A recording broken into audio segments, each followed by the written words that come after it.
Дрон, што заляцеў у Літву 28 ліпеня і ўпаў на палігоне каля Каўнасу, не быў запушчаны з Беларусі. Пра гэта заявілі ў Нацыянальным цэнтры ўпраўлення крызісамі краіны.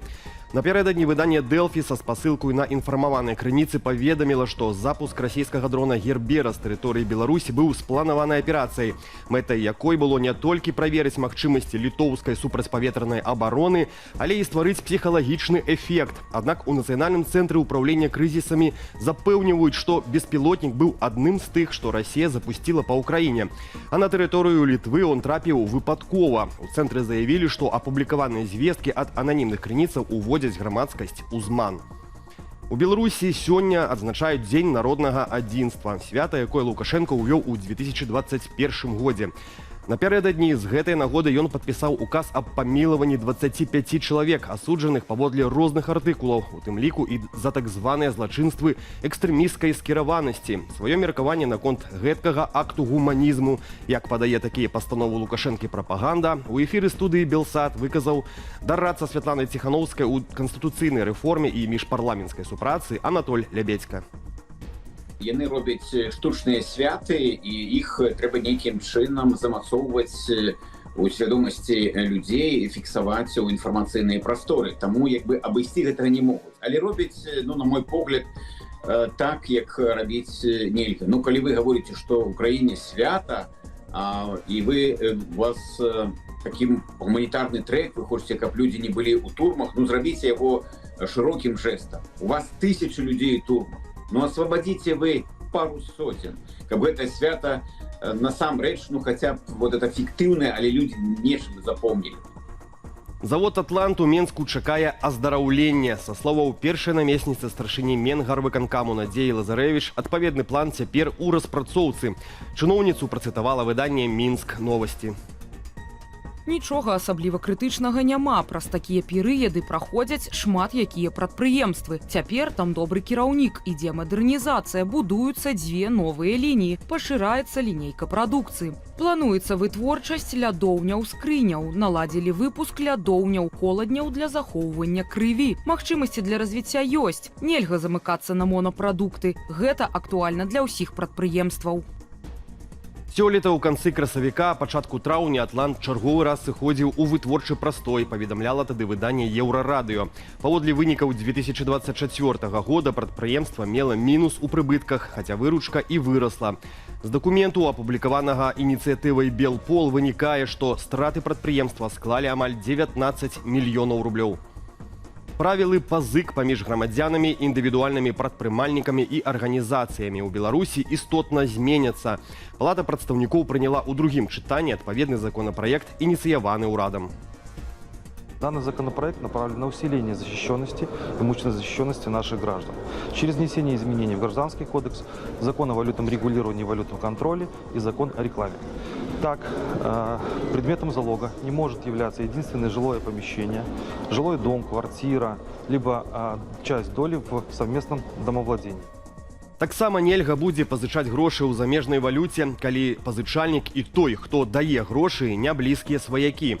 Да таго ж, пад забарону трапіць выкарыстанне ў рэкламе такіх словаў, як пазыка, мікрапазыка, грошы ў доўг, калі рэкламадаўца не ёсць мікрафінансавай арганізацыяй.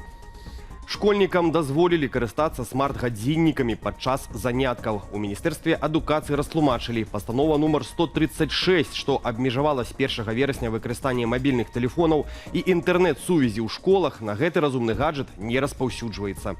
Улады тлумачаць забарону на мабільныя тэлефоны жаданнем стварыць спрыяльнейшае асяроддзе для навучання, знізіць фактары, што адцягваюць увагу, павысіць канцэнтрацыю, зменшыць выпадкі булінгу і кібербулінгу. Гаджеты школьнікі мусяць здаваць перад заняткамі, а атрымаць могуць перад тым, як пайсці дадому. Разам з тым у дакуменце ёсць выключэнні. Пры медычных паказаннях выкарыстанне мабільных прыладаў дазволена, а ў выпадку праблемаў з апорна-рухальным апаратам можна карыстацца планшетам і электроннай кнігай без доступу да інтэрнэту замест падручнікаў.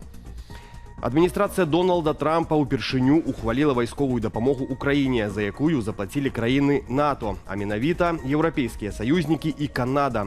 Пастаўкі зброі з амерыканскіх запасаў на агульную суму да $500 мільярда могуць пачацца неўзабаве, паведаміла агенцтва Reuters. Гаворка ідзе пра новы механізм дапамогі, што атрымаў назву «Спіс прыярытэтных патрэбаў Украіны». У пакет уваходзяць сярод іншага сістэмы супрацьпаветранай абароны. Да гэтага часу ЗША працягвалі дзеяць паводле старых дамоўленасцяў, падпісаных яшчэ адміністрацыяй былога прэзідэнта Джо Байдена. Раней амерыканскія ўлады падкрэслівалі, новы фармат фінансавання дазваляе краінам НАТО наўпрост удзельнічаць у пакрыцці выдаткаў на вайсковае падтрыманне Кіева. Новый 19-й пакет санкцыяў Еўразвязу супраць Расіі будзе датычыць крыптавалюты, банкаў і энергетыкі. Пра гэта паведаміла старшыня Еўракамісіі Урзуля фон дер Ляйен у соцсетцы X. Яна кажа, што Еўракамісія прапануе паскорыць адмову ад імпарту расійскага выкапнёвага паліва. Бо дзякуючы адпаведным прыбыткам, вайсковая эканоміка Расіі фінансуе кровапраліццё ва ўкраіне. Неўзабаве Брусэль мае прадставіць 19-й пакет санкцыяў, увядзенне якога было адкладзенае. Паводле заходніх медыяў гэта адбылося пад ціскам ЗША. Днямі Трамп запатрабаваў ад Еўразвязу цалкам адмовіцца ад імпарту расійскіх энерганосьбітаў і ўвесці мыты супраць Кітаю памерам 50–100%. Гомелец хацеў памяняць ключы ад дамафону, але трапіў на новую хітрасць махляроў і аддаў ім больш за 67 тысяч рублёў. Пра новы спосаб выдурвання персанальных звестак, а затым і грошай распавялі ў следчым камітэце. 40-гадоваму мужчыну патэлефанавала нібыта працаўніца абслуговай кампаніі, прапанавала замену чыпаў. Для актывацыі акаунту яна папрасіла SMS-код. Пасля гэтага мужчыну набралі ўжо фальшывыя працаўнік інфармацыйнай бяспекі і следчы. Яны ўгаворвалі гомельца перавесці грошы на нібыта бяспечны рахунак. Так ён страціў больш за 43 тысячы рублёў. Пазней так званы следчы пераканаў яго адкрыць новую банкаўскую карту і пакласці на яе усе наяўныя. Мужчына аддаў яшчэ 24 тысячы. Паводле факту злачынства завялі крымінальныя справы пра махлярства ў асабліва буйным памеры і крадзеж праз камп'ютарныя тэхналогіі. Датычных шукае міліцыя. Сёння і да 19 верасня працаўнікі сталічнай дзяржаўтаінспекцыі правядуць прафілактычную акцыю «Стоп-парковка». Инспекторы проведут рейдовое мероприятие по контролю за соблюдением водителями правил остановки и стоянки транспортных средств на местах, предназначенных для инвалидов, в том числе с привлечением эвакуаторов.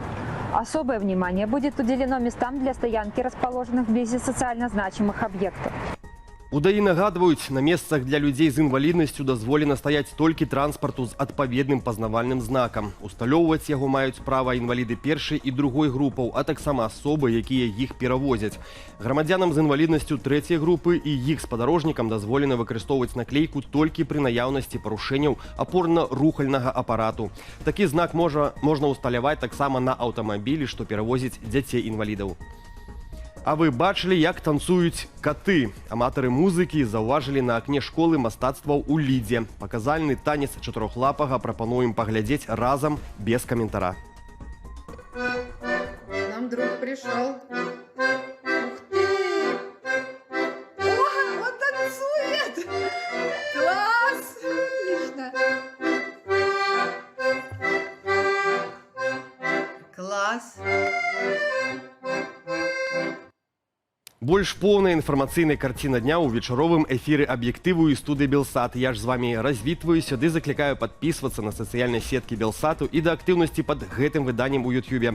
Аднак памятайце пра бяспеку, беражыце сябе і заставайцеся з Белсатам.